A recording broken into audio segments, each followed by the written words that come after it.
Welcome to NG Motor Collective.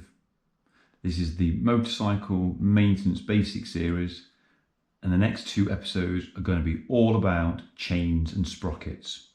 This short episode is going to be on perfect chain adjustment.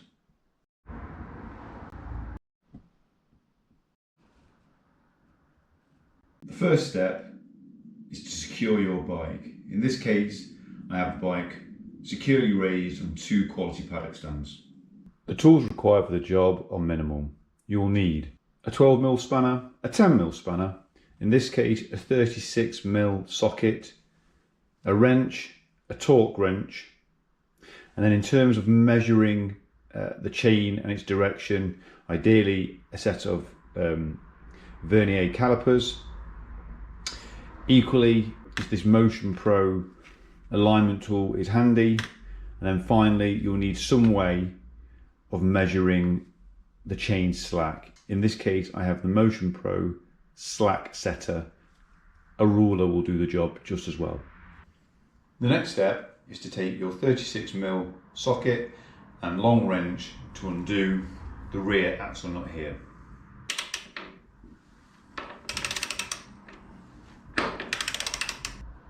The rear axle nut just needs to be hand loose, like so, to allow this axle to move back and forth when you change these adjusters.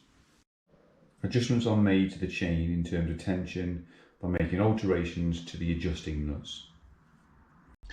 In order to make adjustments, the first thing to do is to slacken the adjusting nut. That's with a 12mm spanner. And then give yourself a little bit of slack there to allow for further adjustments. To make adjustments to the actual tension, use a 10mm, and you will, if you want to tighten the chain, you'll wind this bolt out here. And my advice is to use the faces of the nut as a basic measurement. We will measure precisely later, but make adjustments on both sides by equal amounts of faces. So for example, in this case we'll move this nut by one face, like so, and then repeat on each side. It's important to note equal amounts of adjustments are required on each side, otherwise your rear wheel will be out of line with the front wheel. The method I would use in order to adjust my chain correctly and efficiently is to broadly get the chain slack into the right area. So for this bike, which is a racing bike, I'm looking for around about 40mm of slack. You want a race bike chain to be on the looser side, just to make sure the rear suspension doesn't bind. Equally, you can lose horsepower with a tighter chain. So 40mm is what I'm looking for. So I've made rough adjustments here, and I've measured both sides. It's currently coming out at around 12.5mm on each side, which is close enough. I've tightened the chain again. I've tightened the rear axle. So as you tighten the rear axle, the chain will tighten slightly, so sometimes it can be misleading. So just get it roughly in the right ballpark, and then we can come back and make final adjustments.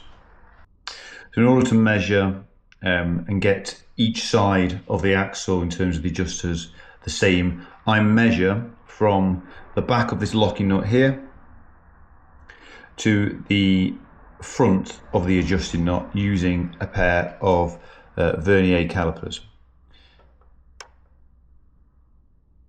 like so, and that's given me a reading of 12.75. I've done the same on the opposite side, so in this case the right hand side of the bike, and the measurement is 12mm.2. So that's close enough in terms of alignment. The rear wheel will be perfectly aligned with the front now. So in order to measure the slack of a chain, you will measure from the midway point between the rear axle and the front sprocket. In this particular case, it's measured from here.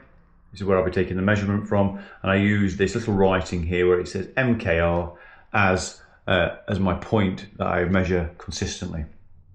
In order to actually do the particular measurement, what you're measuring for is the chain at the top of its stroke, where it's at its most tense versus at the bottom of its stroke here, and it's that distance between you're looking for. A ruler will allow you to do this just perfectly. I'm going to use a Motion Pro slack setter. It's a tool I bought a while ago that does the job really well. So I'm going to connect it to the chain. I'm going to put it under the area I want to mark. I'm going to push it right at the top, and I'm going to pull it down, and then hopefully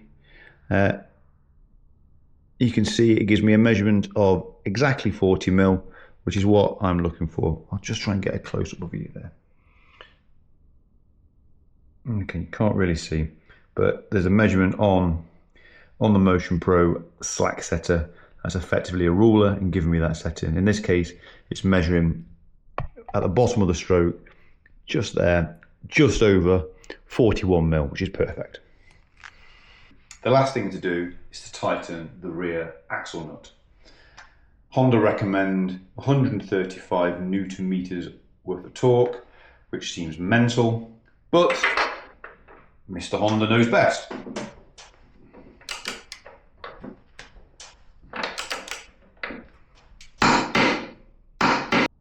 That's the rear wheel torqued up, the chain adjusted perfectly to 41 millimeters. It's aligned perfectly. This bike is ready to go. Thank you for joining me again. I hope that video was useful. I will be doing the next video on chain cleaning. Please do subscribe, and I'll see you soon.